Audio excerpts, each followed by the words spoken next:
this is an iHeart podcast. Guaranteed human. Body Bags with JoScott Moore. Let's see. Let me reflect back just for a moment. I remember, obviously, when my children were born. I remember graduation from kindergarten. First trophy ceremony in Little League. Dance trophies. Gymnastics trophies. I remember them going off to camp. I remember them starting high school, graduating from high school. I remember graduation from college. But you know what I can't share with other people, particularly some people that have been on my radar for some time, is I don't have a point of reference for what it would be like to walk into a courtroom and stand face to face with the individual that had wiped out my family. And I don't mean in a physical sense necessarily, but had completely wrecked my family by nothing I had done except send my kid to college. That's what happened today as I'm speaking. I've just finished watching the impact statements from the family members of the 4 victims from Idaho. And I got to tell you, it left me feeling hollow. I'm JoScott Morgan, and this is Body Bags. Okay, here's the deal, Dave. I'm going to do my best, brother, to not say Bryan Kohberger's name again in another episode of Body Bags. I have had it, tired of it, but not as tired as family members are. Can you imagine living in that world and inhabiting that world and knowing the things that they know that we don't know, that have been revealed to them by the district attorney or by the police detectives, and they've been having to bear this burden all these years since November of 2022. I believe it's been that long. I know that's what I was thinking today. I was sitting there and I started off early this morning on Court TV, hopped on with Law and Crime and just finished up with Nancy a few minutes ago. And, you know, that's the one, it's like you and I are simpatico, man. I was reflecting during each one of those moments about how long we've been talking about this. And, you know, the thing about it is as callous, and I don't mean it to sound callous, but we're part of the media. There are going to be other cases, right, that at the moment in time when we get them, we will say, and I know because I'm guilty of it, we'll say this is the most horrific thing that we've heard of at that point in time. But I got to tell you, I don't know that anything really matches that we've covered, that we've listened to, that we've borne witness to. Nothing really comes close to the Idaho 4. It's touched a nerve across the country. It certainly got a hold of you and I, if I may speak for you in that sense, and it hasn't let go since. It's one of those cases that, you know, neighbors across the street. Okay, most people that I live around, know what I do for a living, but I'm a pretty low key cat. And this was the story that they talked about with me. Yeah. You know, I go to the mailbox and it was, hey, what about this? And I found them watching all the coverage, watching on all of the different shows that we're covering, because it was that thing of innocence. Because most of the people that are covering news in positions of authority have children in college or older. And we've gone through that. And you think about sending your 20-year-old off to college and the fun they're having. And you hear the stories and they come home for the holidays and you're watching them grow into a person that, their future looks, it's an old song, future's so bright, I got to wear shades. Yep. And in this particular moment, for those of us who followed crime, I couldn't help but think of the Bundy attack at Chi Omega in Florida. It was in the middle of the night. It was a frenzied attack. But now, after today, I'm with you that I don't ever want to say that man's name again, Bryan Kohberger. No, and I was so thankful that the Gonçalves family, I'm so thankful they spoke from the heart and from the head. They, I believe Olivia, the sister, Kaylee's older sister, Olivia, she's that person who actually set out to accomplish something, to say something, and she did. And I'm telling you, man, right now, I'd vote for her or her dad for president, Yeah, I know. And it was so well thought out. They took time in crafting it. The fact that she, in the statement, she returned to something that we had visited early on over the course of these many years of covering this case. That when we were first introduced to Bryan Kohberger and his academic pursuits with that questionnaire, she literally took that questionnaire in the midst of her impact statement and threw it back in his face. Yep. She asked him questions like, how did you feel right before you committed these crimes? And, if you recall, that was literally one of the questions that was on this questionnaire that he had put together, this probative tool that he was going to use to examine these people or get their worldview, that are in a state of incarceration that have been done, that had committed violent crimes. And isn't it fascinating? Oh, how the worm has turned, that he's that person now. He's that person that will indwell those spaces that none of us have ever really seen or understood. He's going to be in there. I love the way, I think, to a certain degree, I love the way that they kind of dehumanized him. They defanged him. They had obviously come to an agreement. They said that we no longer use his name. We refer to him as BK. Again, that was really impactful, I think. But, going back to something that we've talked about off and on, I'm sorry, I'm all over the board with this. There's so much that kind of flooded into my brain during these past few hours. She revisited this idea of how he was the smartest guy in the room, or he perceived himself to be the smartest guy in the room. And she went on to say, you're not the smartest guy in the room. As a matter of fact, and this is me paraphrasing, you're essentially a failure. You're a failure at everything you've ever done. That you are, you're pathetic, and that you have believed, I think that she said, and this was, and I had never heard this, Dave, this was quite a big reveal.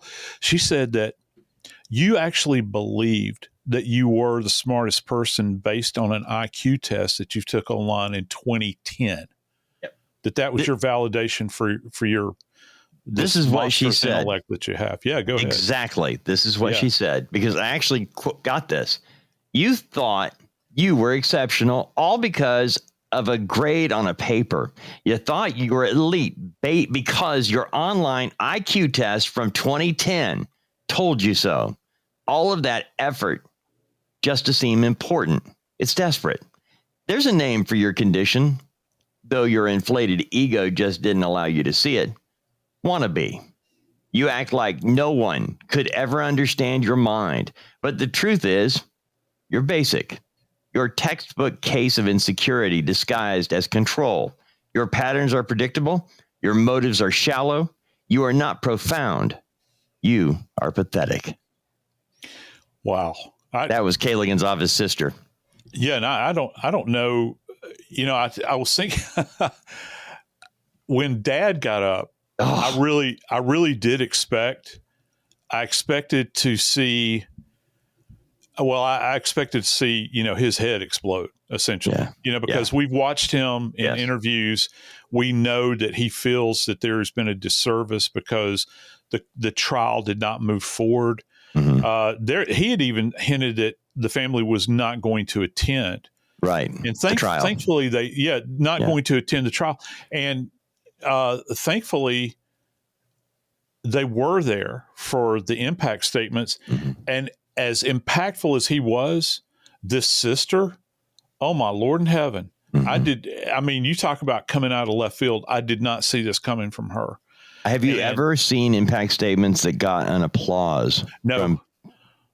People applauded when she was done. No, I actually, in talking to Nancy just a few minutes ago, I mentioned that to her in my closing comments on her show, where, I said, the thing that really stuck with me about the impact statements was the fact that there was applause in the courtroom. And again, a tip of the cap to the judge for allowing it, because I've seen judges you can make the slightest little move in court and they'll say, I won't have any of this. You'll be taken out of here. And I don't remember, and I was there from the beginning. I watched the whole thing. And maybe I'm wrong, but I do not recall him giving a warning to the court to say, okay, we're not going to tolerate any kind of comments. If anybody acts out, if you feel like you can't control yourself, leave it. He never said any of that. Mm-hmm. No, we were watching it from the very beginning too. And I was shocked by that, because generally, and isn't that the way it is? You think about it, you think about everything these families have endured, and that the DA, folks don't understand something, like the DA does not represent the families. The DA represents the state of Idaho. Okay. Mm-hmm. And there's really no advocacy for families. You've got people that do therapy with them and they'll speak on behalf of families and all that sort of thing. But Dave, I got to tell you, just through that one small thing that I've seen in other courts when I'm covering trials on television, suddenly the judge became an advocate for the families, because they are the victims here. We've got the victims that are now hopefully at peace, that are deceased, hoping, that they are at peace. But those victims that remain are these family members that forever and ever, they will be linked in blood to these events that occurred back in November of 2022. I don't know that any joy could spring forth from this, but I know something that they can be joyful about, that BK is now off the streets in a deep, dark hole.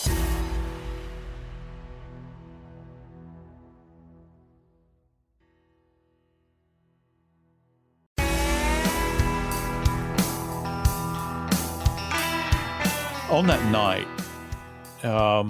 when Bryan Kohberger slithered, and that was a term that was actually used in court today, slithered into that address on King Road, he essentially was a judge and the jury. Not that they needed a judge or a jury, but he was also the executioner relative to these four students. He ended their lives. But here's something else that he did. By no fault of their own, Dave, he sentenced every family member, even those that weren't in the court, but yet are related to all of these victims.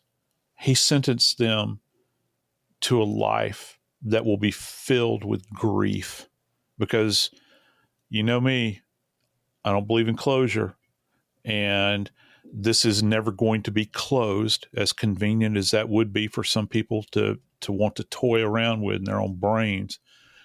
These people will bear burden for as long as they're drawing breath on this earth, Dave, where there's not going to be a day that they don't remember these children. I use the term empty chair a lot. Thanksgiving, I think about all of us as a family gathered around a table. And when there's the empty chair, you're always going to remember there will forever be an empty chair. These lives were, you've got parents that are burying their children, man. And that shouldn't happen. It just shouldn't happen. And you and I have been at this for a while, man.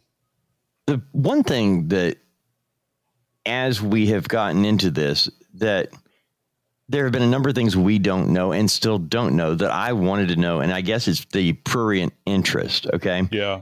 Joe, there was something that was said by Mr. Gonçalves that I wanted to ask you about, because he said that they had been told certain things. And you mentioned this in your opening, that the victims' families have been told certain things about what took place with their daughters. And we haven't heard it mentioned from anybody else. And you mentioned that the prosecutor, he represents the state. He's not defending the family. He's not there for the families. He's there to get a conviction or to get some kind of resolution to the crime, I guess. Yeah. But what we had, Kaylee Gonçalves' father actually said that Bryan Kohberger was motivated to kill by his weird porn fetishes. And Kaylee's body was found with marks around her mouth. Now, I went and researched that comment in particular because I haven't heard it mentioned by anybody else. We were told from the very beginning they were killed in their beds while they were asleep. But Steve Gonçalves, from the very beginning, alluded to something more took place. And now that they've pulled the gag order away, he is speaking out. And he said that, and I found out that back in right after it happened, when they had their first meeting, and I guess, I don't know if it was Kathy Mabbutt or whoever, but somebody told them that she did have markings over her mouth as if to keep her from screaming. Now, to me, that means they weren't asleep in their bed, Joe. If you're covering her and you're leaving marks to her mouth. Yeah. But he also says, he points out something, that the weird porn fetishes. And he pointed out that he's mad because they didn't talk more about what they found on his phone. And Steve Gonçalves said that they were getting calls from people close to this investigation, they being the Gonçalves family, because they were calling and saying they're mad that the prosecutors are totally dismissing the sexual nature of content found on Kohberger's phone, and that 2 of the fetishes, passed out drunk girls and gagging, are found in that one room. He gagged Kaylee Gonçalves. That's what the marks are from. Now, Joe, I'm telling that what we've been told is a lie, if that's the truth. Mm-hmm. Because we've been told they were killed in their beds asleep. Yeah. Well, that was discounted for me, at least very early on. When the coroner spoke out, and I've been very robust, I think, in my comments relative to that, feeling that nothing should have been said in the first place inside the investigative bubble. The injuries to the mouth, though, they could be generated by any number of ways. I think that it's important that we, kind of think about, these internet searches and being gagged. What does gag actually mean? Was there an object placed in the mouth and it created some kind of trauma where this thing is tied, in the back of the head? I think my suspicion is that with these insults that Mr. Gonçalves has alluded to, I think that it's probably a violent control mechanism in order to get her to submit, maybe to stop fighting. They could be, the end of a K-bar knife can be used as a bludgeon. He may have popped her in the mouth with that. He may have popped her in the mouth with his fist wrapped around the handle of the blade. And that's why you're getting these traumatic events around, or seen this as well, where you can create all kinds of contusions around the mouth and within the mouth just simply by violently pressing your hand over the mouth to prevent them from what you think you're preventing them from screaming, from yelling out. You get these tiny little lacerations in the mouth from the teeth, actually, because of the pressure being applied. So is that part and parcel of BK's fantasy? Maybe. And I think that it also goes back to was he surprised in any way by finding these other occupants within the house when he had gone to such great lengths to observe the house, surveil the house, and then you're going to make such a stupid mistake by showing up at this house on this particular night, and there's 4 occupants in there. Was this part of his fantasy, or did he target one specific person? I think that's going to be a question that hopefully, as these documents are gradually going to be released, and I think that they will be. I was watching the post-trial or the post-sentencing presser, and they had both the lead detectives in there. And what's going to have to happen, I think it was also the state attorney general, the DA, that made this comment. They were having to go through there and actually, and Lord, have we heard this term a lot lately, on the national front, they're having to redact a bunch of comments or statements within these files, and they're going to redact them and then release these documents. They did say that the website for these documents is going to be up and running today. And I'll go ahead and tell our listeners, I mean, today is July 23rd. Yeah. We're speaking on that Wednesday, and they said affirmatively that website would be up and running today. So what are we going to see? What else is going to be revealed in these documents? And yeah, I guess some of it is curiosity on our part, because we've been,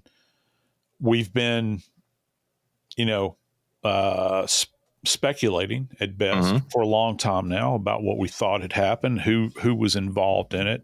And there's been all kinds of crazy things.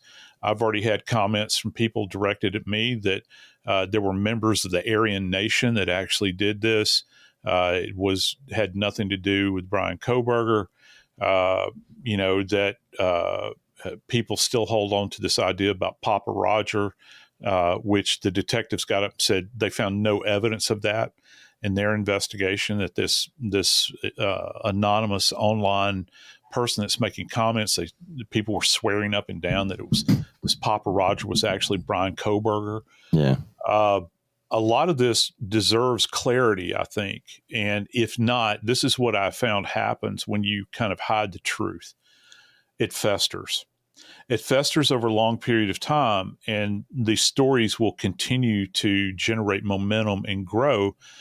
And if you think it's hard trying to understand and know what the truth is now, all you got to do is, if you don't release the documents and have full release, you're only going to encourage that infection that will eventually go systemic.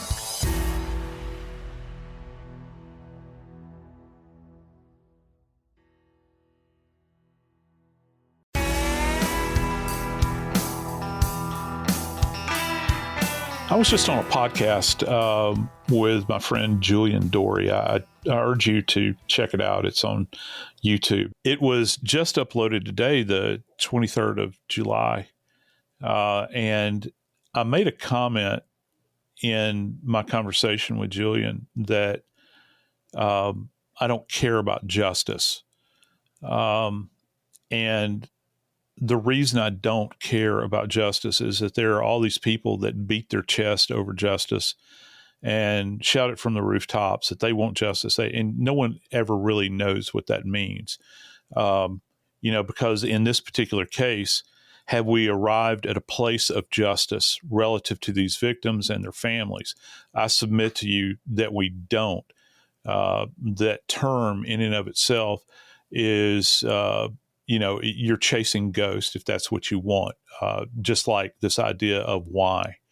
We can never understand the why behind somebody like this monster that's now been sentenced to consecutive life terms at life in Idaho. But I think that the most important thing for me, particularly as a forensics guy, is following the science and trying to understand that. And I would, for me at least, on a superficial level, I think that it's important that we reflect back to, well, what did the science accomplish in this case? I know that there was a lot of shoe leather that was expended. I know there was a lot of knocking on doors and all this sort of thing. But I believe in my heart of hearts that the detectives that were involved in this case used science as the main tool at their disposal, that it was the science behind this that actually got this guy caught. Just multiple areas, his digital footprint, even when you think about things like Amazon, which actually Kaylee's sister mentioned. Olivia. Do you have that quote, Dave, that she said? She actually said, it was all in her presentation where she was just knocking him silly with actual truth bombs. Okay. And here, let me just quote a couple lines here. Yeah. Before making your move, did you approach my sister? She's talking about Maddie and Kaylee. She's Kaylee Gonçalves' sister, but Maddie and Kaylee were so close. They looked at them as sisters. They looked at Maddie as part of their family, Right. And that's why before leaving their home, is there anything else you did? How does it feel to know the only thing you failed more miserably at than being a murderer is trying to be a rapper? Did you recently start shaving or manually pulling out your eyebrows? Why November 13th? Did you truly think your Amazon purchase was untraceable because you used a gift card? How do you find it enjoyable to stargaze with such a severe case of visual snow? Where is the murder weapon?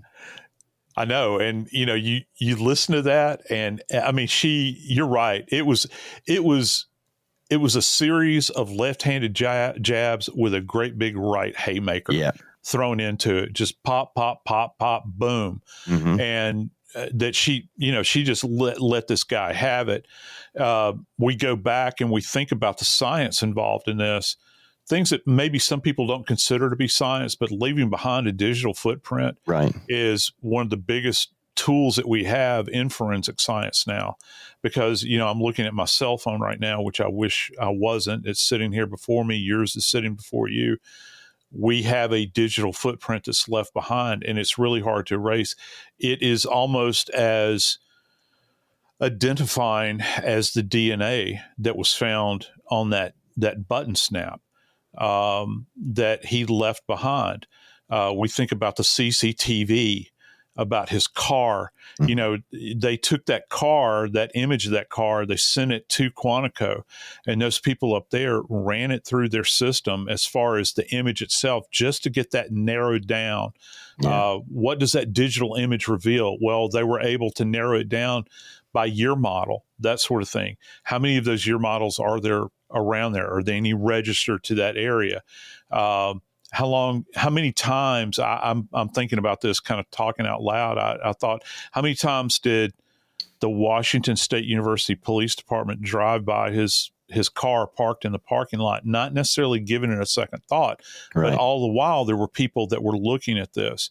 You think about what kind of evidence may have been left at his apartment contained therein. Go back to the Amazon searches again with the replacement sheath, and originally the knife that he had purchased, Dave. This I don't think that for the rest of my days I will ever hear K-bar and not associated with these crimes.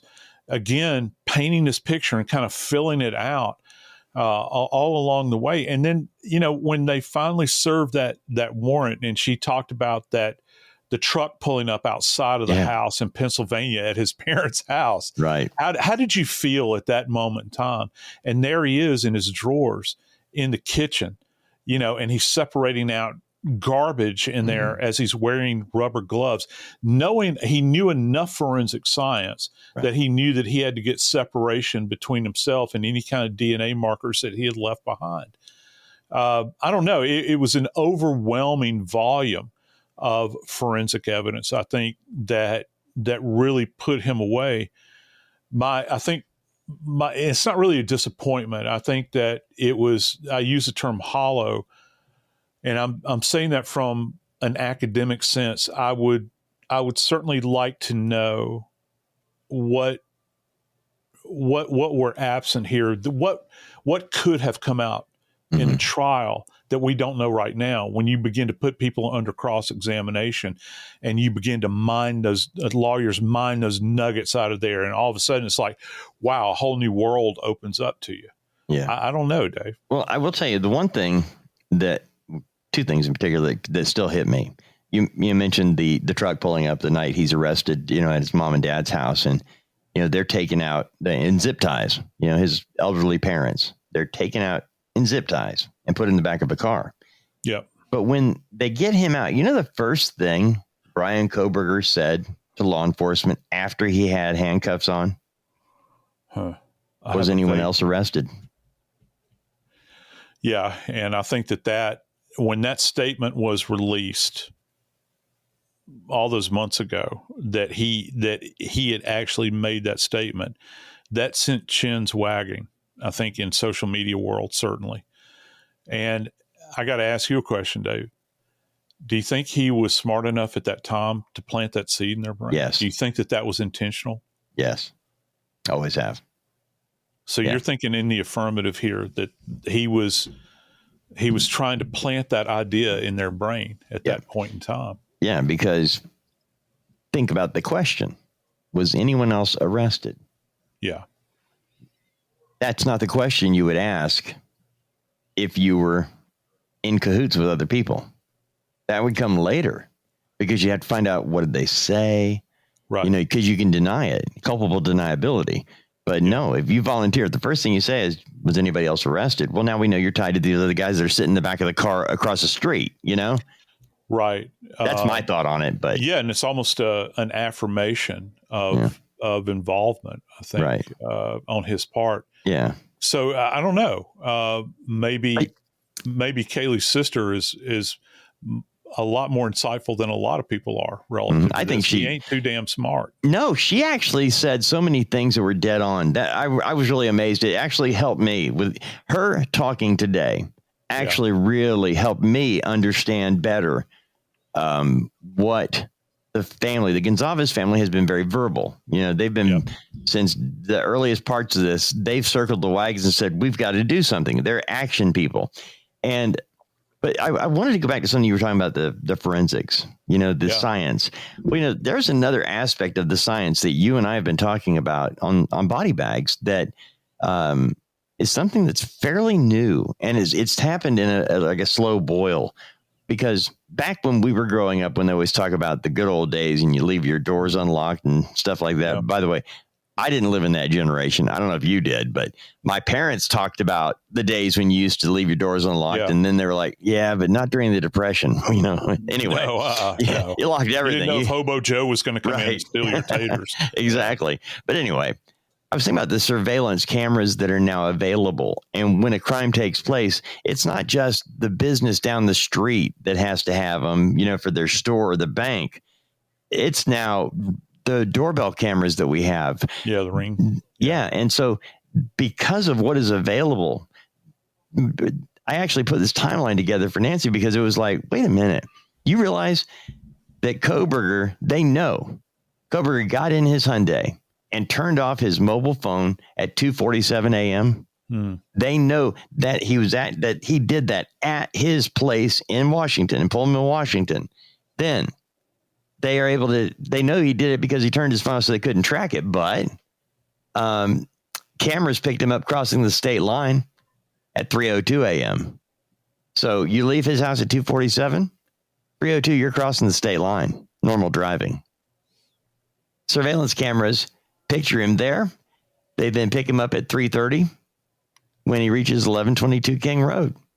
He circles the area 3 times. Yep. He is seen on multiple cameras 3 times in the middle of the night, late. We're talking 2:47 at 3:30 in the morning, and they're getting him on video, Joe. Cameras catch him from businesses at 3:59 a.m. The DoorDash driver delivers the Jack in the Box to Xana Kernodle at 4:07 to 4:20. That's the time they believe Bryan Kohberger got in the house to the back door, the sliding door in the kitchen, went straight up the stairs. He knew where he was going. Yep. He entered on the second floor and immediately goes to the third floor. And the first person that was apparently attacked is Maddie Mogan. She's attacked in her bed. Kaylee Gonçalves is attacked second, where she's beaten in the face. Yep. She's trapped between Maddie's body and the wall and can't get out. And he stabs her to death multiple times. They were able to put all this together, Joe, and spell it out and rebuild the night. I was really frustrated. They tore the house down. Yeah. And I still am. But now we know that he killed Kaylee and Maddie, or Maddie, then Kaylee. And we believe Xana was awake. Now, I know it's impolite to say that they were drunk, but Gonçalves family has talked about how they were all partying. Everybody in the house was drinking. Ethan Chapin, bless his heart, he was already crashed out. Yeah. Now, Xana is eating Jack in the Box at 4:00 in the morning. Yeah. Ethan's crashed out. He's out. Now, Xana hears what's going on upstairs, and she knows it's something different, so she goes to look. And that's when I believe, based on what we've been told, that's when BK is coming down the stairs. He sees her and attacks her, and she doesn't make it back to her room all the way. And he attacks her and kills her. He stabs her multiple times. I think she's the only one that really knew what was going on. Yeah, probably so. And you and I have spoken about this, about being in a deep, deep sleep and being awakened all of a sudden with the crash of thunder or whatever it is outside. I can't imagine waking up and my last memories are my pain centers firing all over my body as somebody is inserting steel into me. And that's essentially how it happened. I think Xana did have an awareness. It would seem that Ethan, maybe not so much. And look, we have no idea, as Mr. Gonçalves had pointed out, that they had been partying. We have no idea what their blood alcohol level is or was. Maybe that's something that will eventually be revealed. It would give us an idea as to maybe a lack of responsiveness, because one of the questions has been asked of me several times has been, well, how can somebody not react to this level of violence? And how do people not have an awareness of it? Well, you don't know what anybody's state of mind is at any point in time, particularly if it's being influenced by, let's just say alcohol. You have no idea. You've got people that are exhausted. They're spent a long semester. They're done. They're almost done with it. They're getting ready to go on Thanksgiving break. They just wanted to party one last time. Mm-hmm. You've got one roommate that's coming back to visit everybody else. She's done. Yeah, that's Kaylee. She was there to show her car.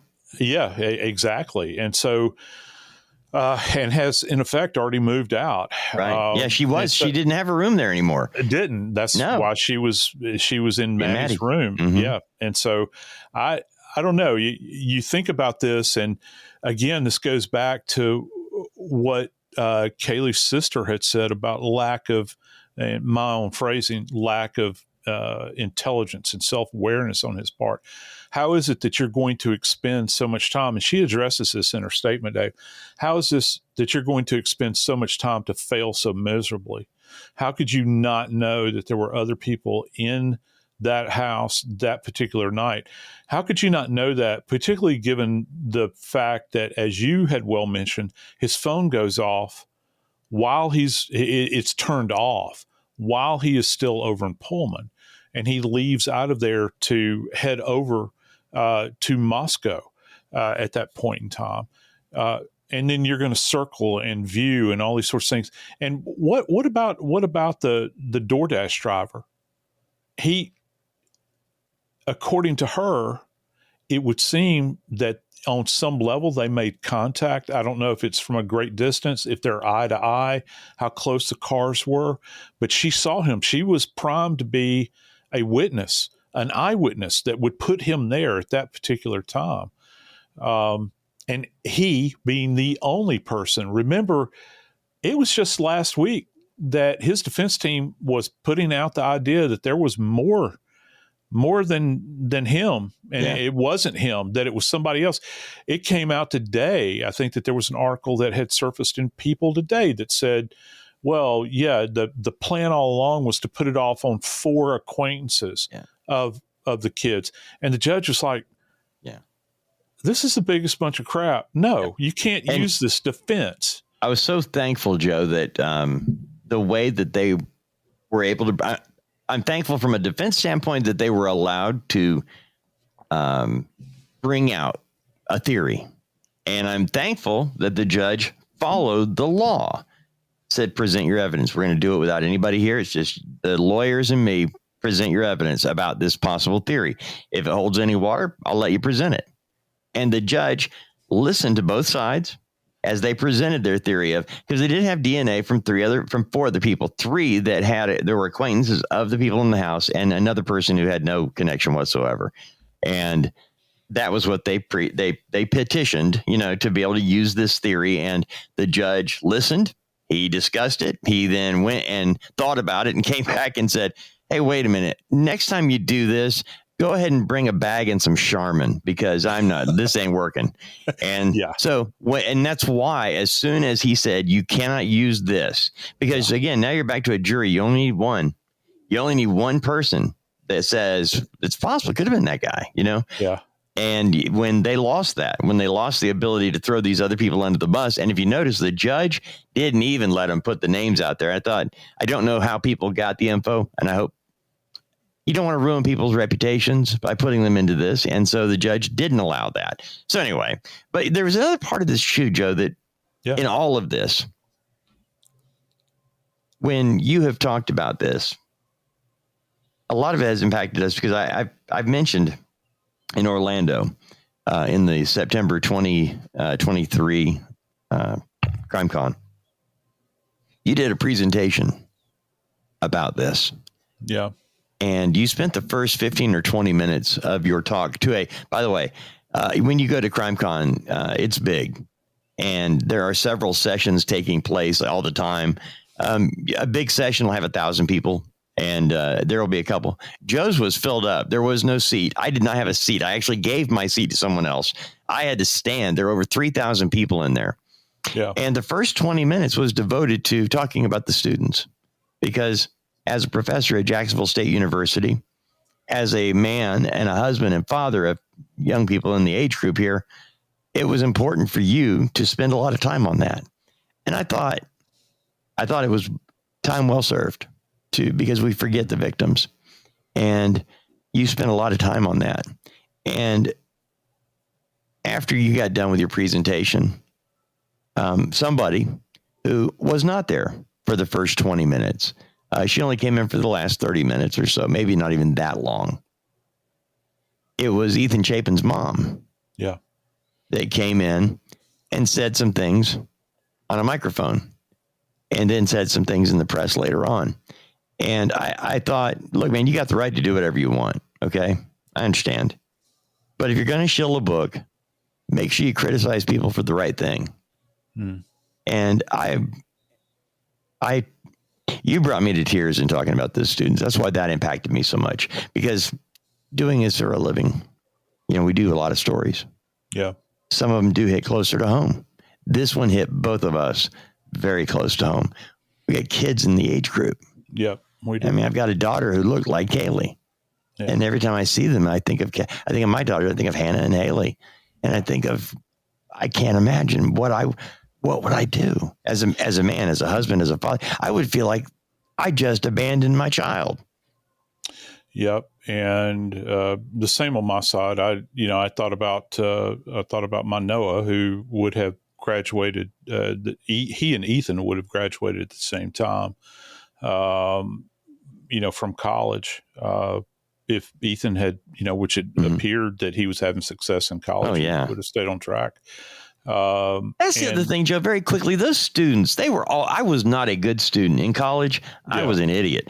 These kids, they actually They're the dream, man. Yeah. These students, all of them. Yeah. Most schools that you visit or you talk to, there's a more than statistically significant number of kids that start college and don't finish. Right. These kids were all going to finish. Yes. And so they were the exception. I think to a great degree, they're dream kids that any parent would love to have. Mm-hmm. And again, through his actions, he destroyed everything. He destroyed, first off, the lives of these children, destroyed their parents, their siblings' lives, the grandparents. There was a grandparent that was speaking today, step parents that were there, younger siblings that probably could not have been there. And, to a great degree, they scarred this little town, and it is a little town where nothing like this has ever happened before. They scarred an institution. They scarred a state. He did, not they, but Bryan Kohberger did by these selfish actions on his part, because it is, when it comes down to it, it was pure selfishness. So I don't know. I do feel hollow, but I know this at the end of the day, as much as I think many of us would have liked to have seen Bryan Kohberger strapped to that chair, which is the way they do it with a firing squad, with sandbags all behind him.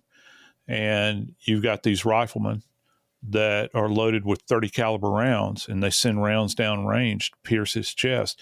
A lot of people would have, there would have been as many people, if it had been open to the public, there would have been as many people waiting online to watch that event as there were people were lining up last night in Moscow to be present in the gallery.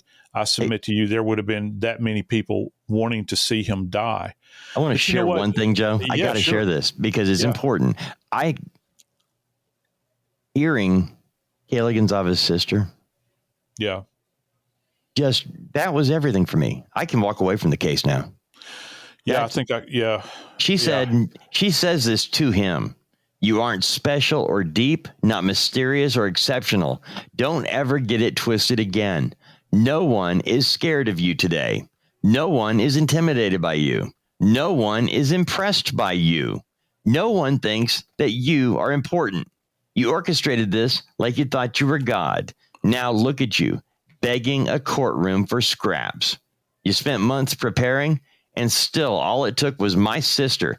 And you worked so hard to seem dangerous, but real control doesn't have to prove itself. The truth is, the scariest part about you is how painfully average you turned out to be. The truth is, as dumb as they come, stupid, clumsy, slow, sloppy, weak, dirty. Let me be very clear. Don't ever try to convince yourself you mattered just because someone finally said your name out loud. I see through you. You want the truth? Here's the one you'll hate the most. If you hadn't attacked them in their sleep in the middle of the night like a pedophile, Kaylee would have kicked your blanking ass. Friends, there is nothing on the face of this planet that I could add to that last comment, period. End of paragraph. I hope that the victims rest in peace, and I hope that along the way, these family members can find some semblance of peace. I'm JoScott Morgan, and this is Body Bags.